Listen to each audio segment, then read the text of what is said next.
Over the last 100 years or so, there have been many groups of people who meet regularly to sit in what are called mediumistic circles. This is done in the hope of receiving messages from the spirits of their deceased friends and relatives. In a typical sitting or séance, participants are seated with their hands on top of a table, sometimes with their fingers touching, sometimes not.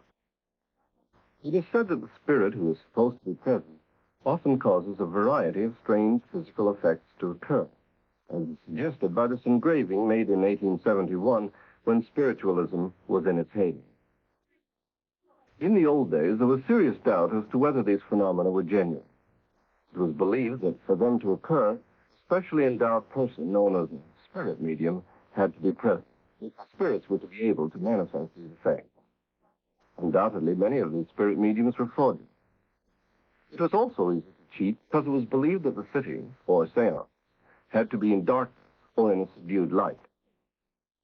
Research by Sir William Crookes, who worked with the famous medium D.D. Home in a good light, and by Harry Price and other famous investigators who studied Stella Cranshaw in 1923, proved that some of these physical phenomena were genuine and not the result of trickery. Whether we believe in spirits or not, it shows that there are forces in the universe, present unknown to science and different from the four forces known to physicists. In 1972, a group consisting of 8 members of the Society for Psychical Research in Toronto, Canada, decided to find out more about this mysterious force. They wanted to find out, firstly, whether it could be produced in full light. Secondly, whether a spirit medium was necessary, or if instead it could be generated by ordinary people. And thirdly, if the force was produced by a disembodied spirit, or instead was generated by the living participants in the circle. Dr. George Owen, director of the Toronto Society for Psychical Research, guided the sessions from the beginning. The members of the group are regarded as perfectly normal people, or as normal as anyone can actually be. 4 are housewives: Sue, Dorothy, and Iris. Sid is a salesman, Bernice an accountant, Al is an engineer, and Lorne a designer. None of them claims to be a medium. Psychical research is just one of their many diverse interests. As researchers, the group had to be scrupulous in their approach. The first problem they had to solve was this: how to be sure that if they got physical effects, these were not due to a spirit. So they decided to make up a completely fictional character, an imaginary person with a given name of Philip and a completely imaginary biography.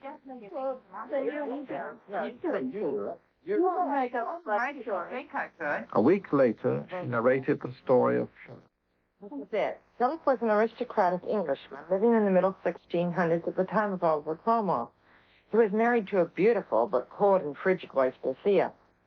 One day when out riding, Philip came across a gypsy encampment and saw there a beautiful gypsy girl, Margot, and fell instantly in love with her. He brought her back secretly to live in the gatehouse near the stables of Dittingham Manor, his family home.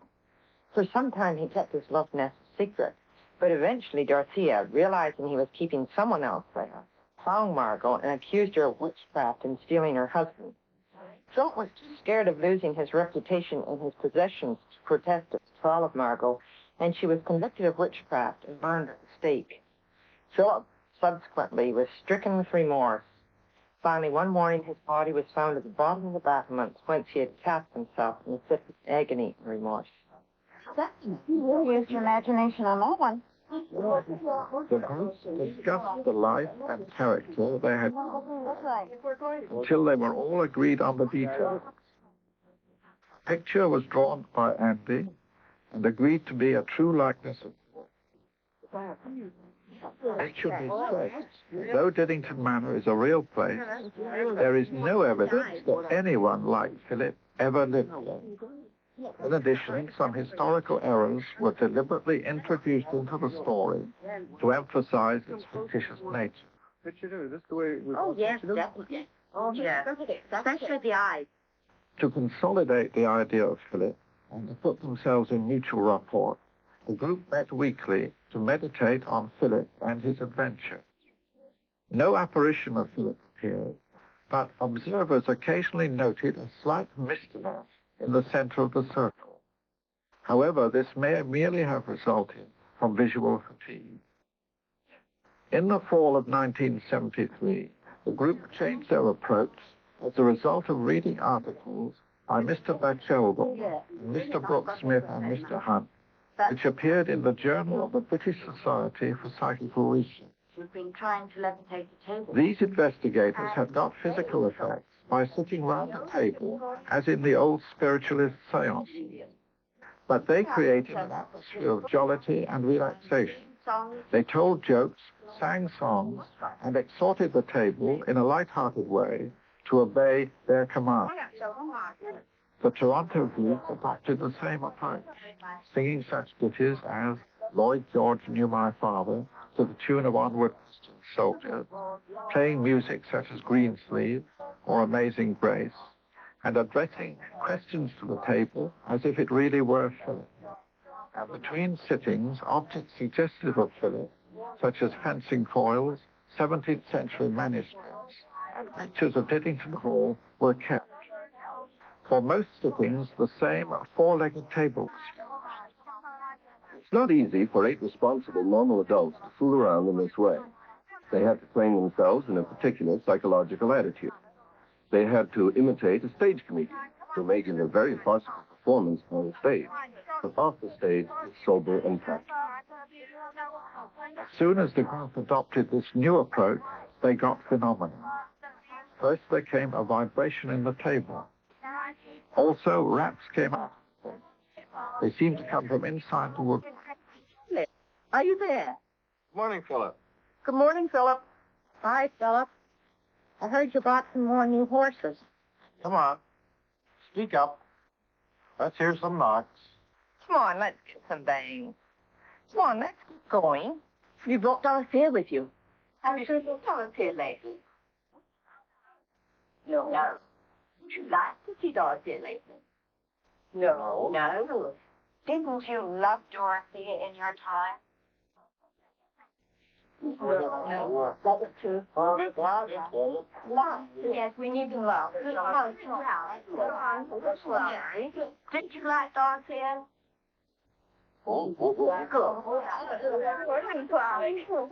Did you love Margot? Oh, yes.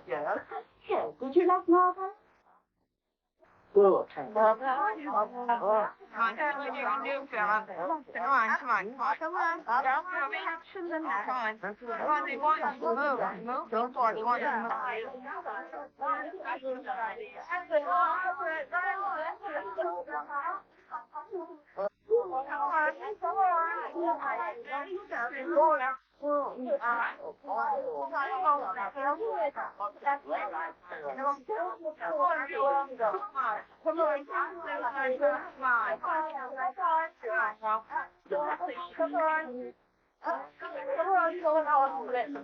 Then the table would actually move.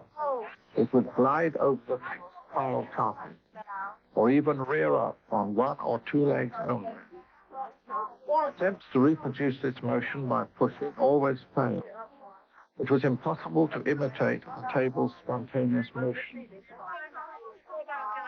The group has succeeded many times. Visitors have watched their proceedings in bright light or even joined the group at the table. It's clear that there is no possibility that phenomena are produced by trick. The Society's research committee under Dr. Owen has taken every precaution to obviate fraud and can state categorically that the phenomena are genuine and paranormal.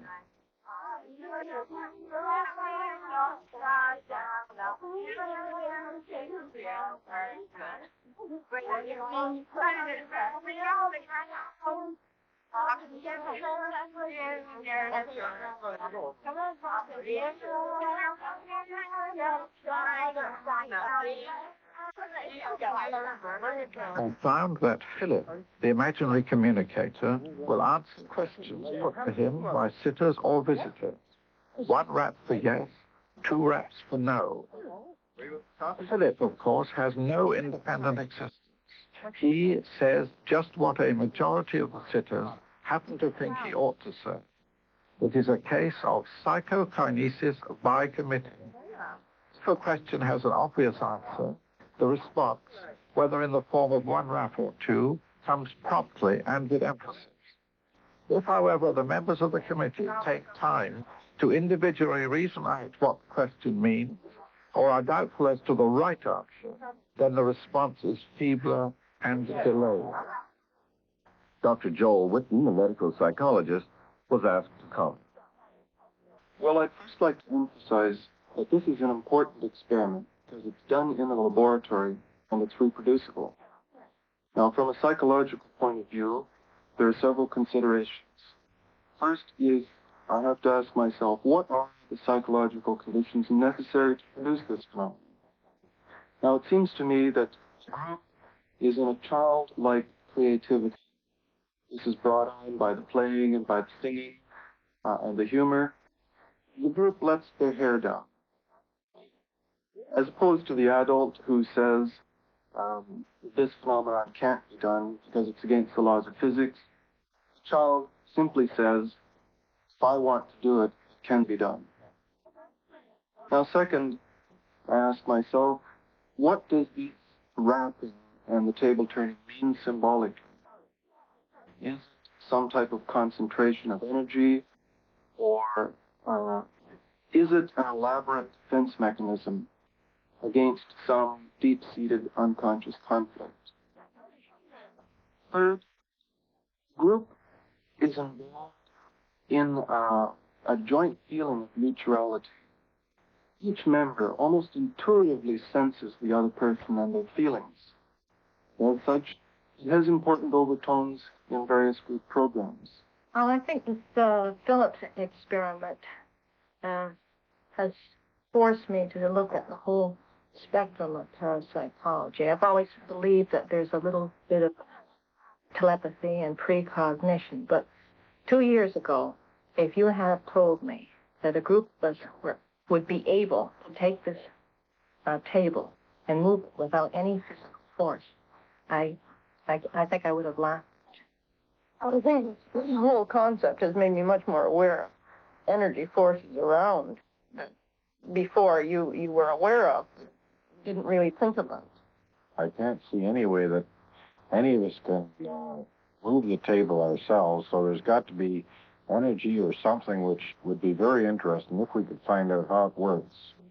The experiment on Philip has been a very exciting thing for me because it has taken an abstract thought of mine and made it into a concrete experiment.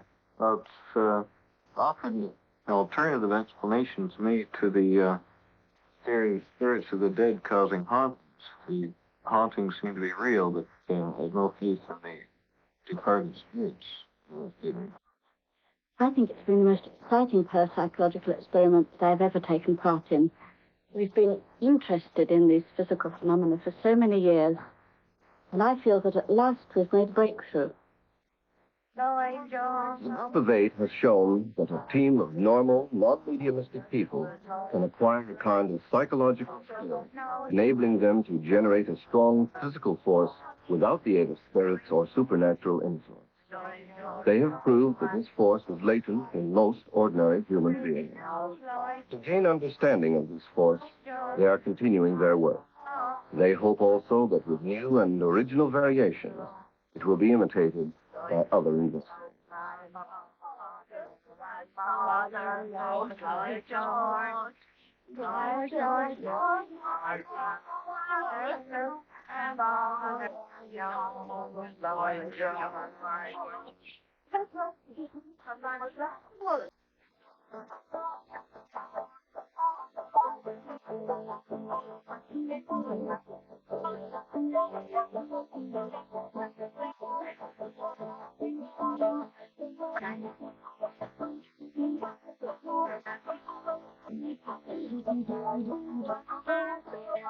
On this program, you meet ESP, extra special people, who explore that shadowy world that lies on the border between science and superstition, the known and the unknown. And on the program today, you won't believe it, our guest is a talking table named Philip. Now, just a moment. Before you tune out, I haven't freaked out completely. We'll explain who and what Philip's talking table is. I have a guest in human form, Mrs. Iris Owen of the Toronto Society for Psychical Research. And, of course, Iris, we've worked together in the society for some time now. Tell us about Philip, talking table, the imaginary ghost, how the whole thing started. Well, it sounds absolutely crazy, of course, but in fact it is a serious scientific experiment. And George and I, my husband, have been interested in this field for many years. And let me say, Iris, because you might be too modest, that your husband, George Owen, is a distinguished parapsychologist, as well as being a noted scientist in other areas. Yes, indeed. And we were very fortunate to come to Canada 5 years ago to devote most of our time to the fringe areas of science, and particularly parapsychology. And this actual experiment arose out of a discussion we were having one night on what was the nature of a ghost. And it followed the investigation that we had done in Toronto of a haunted house where, in fact, some of our investigating team had seen what they thought was an hallucination or a ghost. And we discussed what it could be, was it really the spirit of departed people, and we couldn't believe that this was so. But if it was an hallucination, which was the conclusion we came to, we said to ourselves, well, why can't we create our own hallucination? If we could create a hallucination ourselves, then we would know know a bit more about this. So you decided to try to make... We decided to try and make our own ghost. And we called the group that were doing it the Ghost Creating Group. Well, we didn't know at first how to go about it. There aren't any sort of do-it-yourself ideas about this. No on-the-job training in making ghosts. No. And so we decided that if we were going to prove that it wasn't a departed spirit, we had to invent a story. We had to invent a character. And not even a well-known storybook character would do. And one of our groups, Sue, who has a beautiful imagination, invented our ghost for us. And then we spent a year, and I mean one night every week for a whole year, we spent in meditation and thinking about our ghost and trying to conjure up a vision of him. Now, you had a character, you invented him, you gave him a name, Philip, and you gave him a history. Then you tried to get him to communicate. This was the idea. All right, what was the history of Philip? Well, we set him in the 1500s in England at the time of Oliver Cromwell. He was a cavalier. He had been a supporter of Charles. He was married to a beautiful and frigid wife, Dorothea, married for the sake of joining the estates. And he, while riding around his estates one day, he met a beautiful gypsy girl, Margot, dark-eyed, beautiful gypsy girl, and he fell instantly in love with her, took her back to the castle where he hid her in the stables or in the dower house, and later his wife discovered her and blamed her charged her with being a witch, charged her with witchcraft and said she'd stolen her husband. And Philip himself was too concerned both for his own personal safety. By then Cromwell was on the throne, and also for the financial side of his estates to defend her. And so she was tried and burnt at the stake. He was a craven wretch. We didn't think he was quite that craven. As a matter of fact, he was so distraught afterwards that he finally jumped from the battlements of the castle one night. His body was found at the foot of the battlements. And then the story that Sue invented, every century or so, his ghost is seen walking the battlements, searching for his lost love. Okay, how did you go about getting this imaginary ghost then to communicate? Well, as I say, at first we meditated for a whole year, and we didn't get anything very much in the way of results, and we're beginning to feel a bit despondent, and maybe we were wrong after all. And then we came across some work of some English experimenters in the British Society for Psychical Research some 8 to 9 years ago, where they had worked on an experiment to make the table rise, levitate a table. They were working on what we call in the trade, I was going to say, because parapsychologists, the physical phenomena, rappings, movements, the sound of trumpets, the kind of thing that happened a great deal in the Victorian-type seance room in the Victorian days, when spiritualism began and when this kind of thing was, in fact, more of a parlor game than anything in its beginning. But Elis Batcheldor had evolved a theory that if you trained yourself in a certain psychological skill, which was similar to the Victorian seance room, in other words, if you sat around and you sang repetitive songs and you told jokes and you worked in a relaxed atmosphere. You got into the spirit of the thing. Into the spirit of the thing, you would produce these physical phenomena, the raps and so on. And did Philip appear? You're jumping the gun a little. At that stage, we said to ourselves, well, if this works for physical phenomena, why shouldn't it produce our ghosts? And so we decided to try this. Now, we read the literature very thoroughly, and there are many, many papers on it, and there is a philosophical reasoning as to why it works, and this is too short a program for me to explain it. But we tried it, and the first sitting or two, we were a little bit self-conscious. It's not very easy. We're all serious, scientifically minded people, really, and to sit around and do all this sort of nonsense. Talk to a table wasn't fair. We went to that stage thinking that we were talking to the table. We were surprised when suddenly one night we heard a rap from the table, quite a loud rap, and we thought, all this. And we sat there very much surprised, and I think it was Dorothy said, well, that's Philip. And immediately there was another rap. And so we said, well, rap once for yes and two for no. Are you Philip? And there was another rap. And so this did surprise us very much. And so we carried on a little conversation like this, rather nonplussed first time. Did you get movements then rather quickly?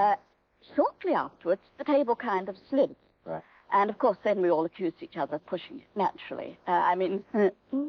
We couldn't believe that it would move by When it really itself. happened, you couldn't believe it yourself? Oh, no, not at first. And, in fact, the first few months, we were watching each other like hawks. And if anybody's finger moved the slightest bit, you're pushing, this sort of thing. Well, Iris, we're going to take a break. We're going to come back. We're going to introduce our viewers to Philip, Talking Table, and the rest of the Philip group. And we're hoping that Philip will put in an appearance and do some communicating with us today.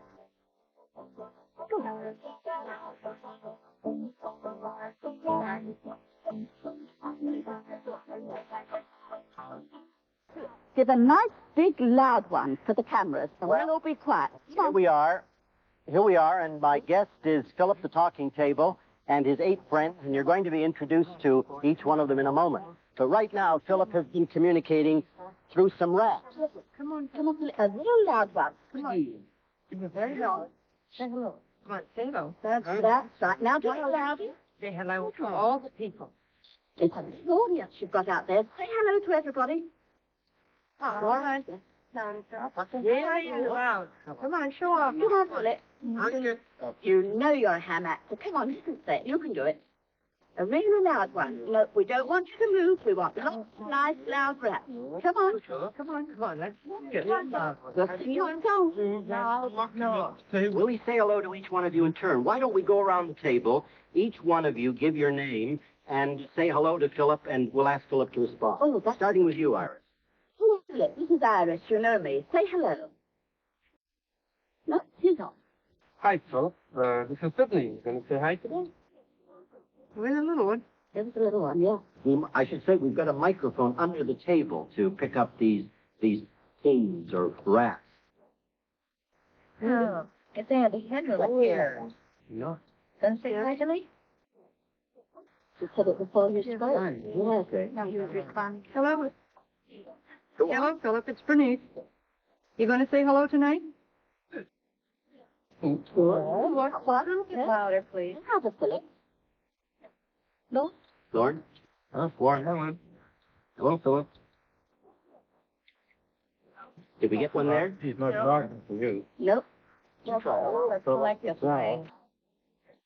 Lights out. A little louder, Philip, if you please. Hi, Philip. It's Dorothy here. Oh, there's one. Hello, Philip. It's Sue. Oh, yeah. Hello, Philip. Good. Nice. Good one. Another one. Now, I think we should say that these raps have come in a number of different circumstances with outside witnesses present, Yes. Including a psychiatrist, and they have agreed that the raps do indeed seem to come from inside the table. They're not being produced by anybody. Right. The microphone is picking up these raps, and they appear to come from inside the table. Yeah. Well, if you can see that all our hands are absolutely still and we're standing up and our feet are on a carpeted floor, so nobody could be kicking or tapping or the sort of things that are usually alleged in the... Right. Why don't you rev it up and see if Philip will put on some antics for us? Oh, I'm sure he will. Come on. Would you like that? Lovely. Now, mine, there's a microphone underneath. Come on. Show them what you can do. Come on, Jacob. Come on, take it and right up right in the air. Right up in the air. Come on.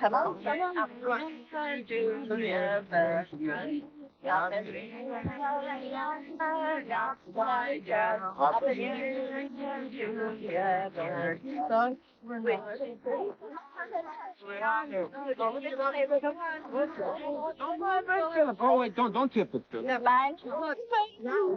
Over right on your on.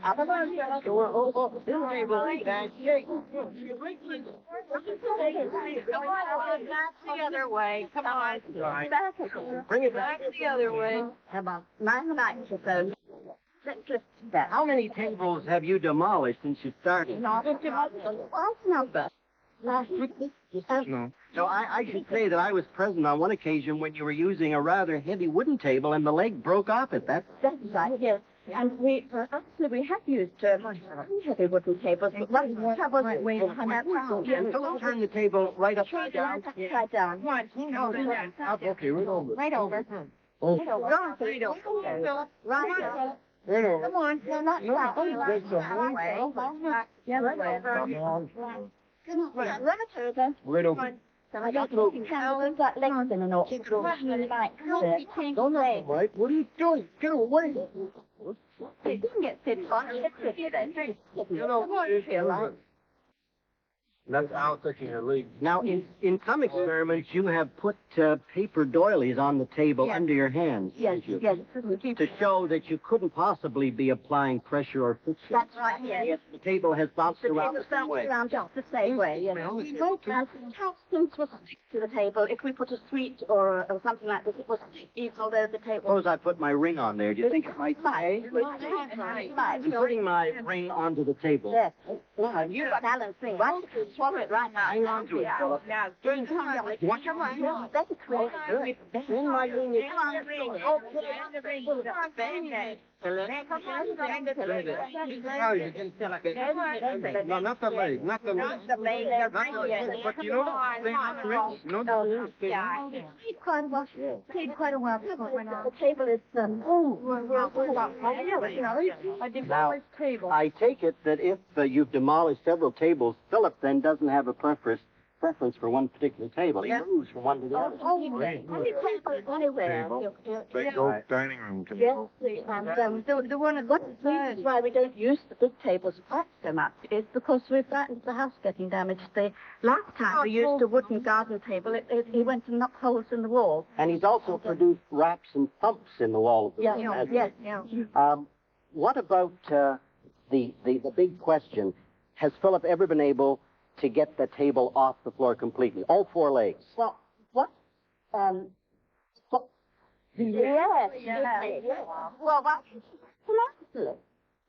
he did it once. Only about half an inch off the floor, and it only went 2 or 3 feet. But there were 2 other witnesses in the room, and it was a carpeted floor. If it had been, you could have seen Right. Well, let's try it now, Philip. Come on, Philip. Come on, this is your big opportunity.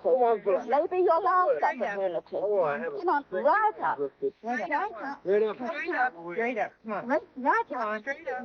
Come on. Straight up. Right across the floor. Come on. We sing a song.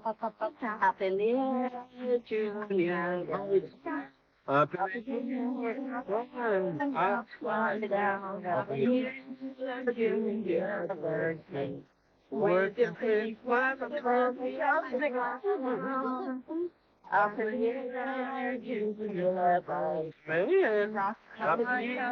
no, Philip, you gotta have to give up. Right up. He's in trouble. No, the other. He's wrecked 4 tables, and now he's working on his 5th. It's just been repaired. What about turning the table upside down? And I know that this can happen. Getting the wraps while the table is upside down. Let's do that. We can do anything you want. All right. Within reach. Let's keep it within range of our trusty microphone here. Yes. All right. Now, the bottom of the table is clearly exposed. Come on, Philip. Now, everybody. You got just. There's a good laugh there. Right. He's enjoying being here. Are you ready? Oh, that's not down for tonight. Are you enjoying being here tonight?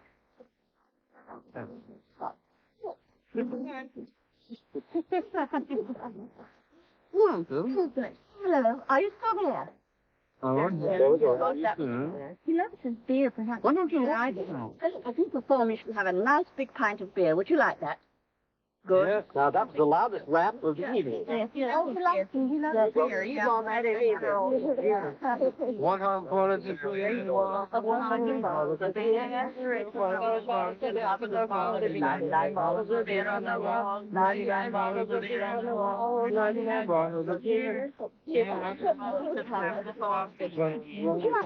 Would you like to? Oh, certainly. Yes, a little bit louder. Louder than that. Tell him here that you want to. Come on, Philip. Let me try it. Let me hear you. There? Yeah. There's a wrap. There. Now, all hands are visible. Let's just dwell on this point. All hands are visible at this point, yet the wraps are clearly coming from, would appear, certainly from within that table. Let's try it again. Philip, give us a good, loud, clear rap. For 1 bottle of beer. Louder than that. Come on, louder, Philip. Louder for 2. Come on, Philip. Philip, if you want a bottle of beer, rap loudly. That's it. Louder, Philip? Come on, Philip, louder. It comes the microphone. It has to be louder, Alan won't buy it. Come on, Philip. Come on. What? Right under the microphone, Philip. Right here, Phil. Right here. Here. Now he's doing it over Come on, here. come on, Philip, louder. Come on, louder. Louder. That's oh, good for you, Philip. You have your bottle of beer. Congratulations, Philip. All right, let's stand him up, right side up. What sort of questions does Philip respond to? Can we ask him about sex and beer? Well, let's ask him some questions. London Cavalier. Oh, yes. Go, Sidney. Dorothea here. Have you got Dorothea with you? No. No. Have you got Margaret with you? Yeah. Yeah. Now, Margot was his mother. The gypsy girl, yeah. Right. Yeah. What else shall we ask? Did he bring Philip? Did you bring... Oh, Yeah. it's This is another group. I told you that this was a scientific experiment. Right. And experiments have to be repeatable. So we decided that if our thesis was true, another group of people should be able to do the same thing with a different story. So Lilith is with another that, imaginary Lilith ghost. is another imaginary ghost. She is the heroine of the French resistance who was lived in Canada, was sent out to France during wartime to work with the French resistance, was betrayed and shot as a spy by the Germans. Right. And she had a Canadian officer lover, and met Lilith, and he's quite friendly Let me with just her. ask any of you who would like to answer. Now, you are all thoughtful, intelligent people. You have professional backgrounds. You're skilled in your various fields. How do you really feel about this Philip phenomenon? Sue? I think that it is a purely physical thing coming from the brain, that any human being who is trained in the skill could do it. It's just it takes some training to develop the skill, and I think it's a source of energy which perhaps we have helped find, and that it may someday be used as a source of energy. Lorne, Hinwood, how do you feel? I was thinking of it in respect to the fact that we've produced artificially the sort of effects that you generally get from where it's generally supposed to go. In other words, the minds of you people working on this together have been able to produce movements in this table, raps and answers to your questions, all the things that traditionally ghosts have done. So are you saying then that the traditional ghost may have been a projection from the minds of living people? That's my... Do you all agree with that? Yeah. It could be. It could be a shot. Yeah. Could be, yes. This is one of the answers. Yeah. Okay, let's ask Philip a question. We've got about 1 minute left for Philip here in this command performance. What's going to get him to give us a good loud answer as a kind of grand finale for him? You people know his feelings. I'm sure you're asking. Does he love, what's the gypsy? Margot. Yeah. Do you still love Margot, Philip? So you ask him questions. Do you want to come on TV again, Philip? He's gone shy on me. Yeah, you Are you still there, Philip? Yeah. Okay. There's one more rap for goodbye. Say goodbye to Alan. a real loud one. Other than that, he's saying no. He doesn't want to go. Give us one rap, Philip. We must go, Philip. One loud goodbye for everyone. Joel. Good. That's loud still. Say goodbye to George. We're going to have to say goodbye to Philip for now, and we'll be back in a moment to wrap this up with some more information about Philip.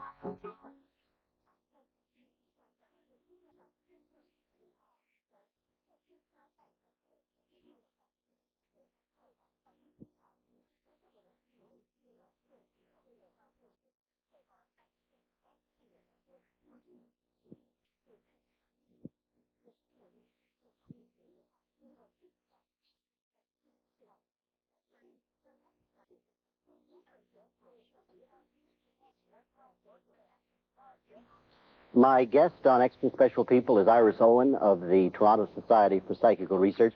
And Iris, that must be just about the wildest sequence ever seen on television. A group of grown people with a table bouncing around and answering questions. But let's get serious now. It's a marvelous party game, having a talking table, but there's something deeper than that involved. What are the implications of this Philip experiment? Well, of course, as you say, Alan, it is a serious scientific experiment. And there are two aspects of it that are important. First, the part that is of interest to the physicist. How does a combined thought from a group of people transform itself into something that can produce a physical effect, such as a noise or a table movement? I should say that to me, these pings from within the table are the most singular thing about the phenomenon.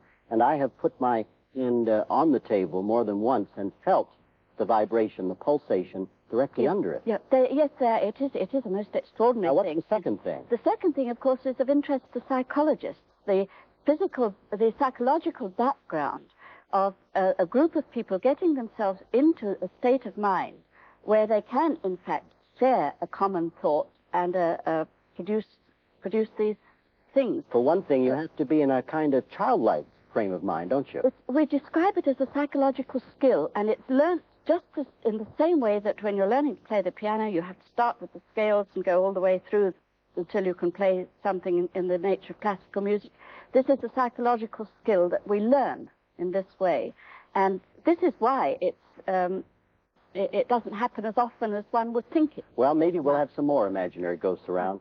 Iris Owen, it's been marvelous having you on the program, and we will be back again with more Extra Special People, and we'll be talking to interesting folks who inhabit that shadowy world that lies on the border between science and superstition, the known and the unknown. They're all unusual. They're all extra special people.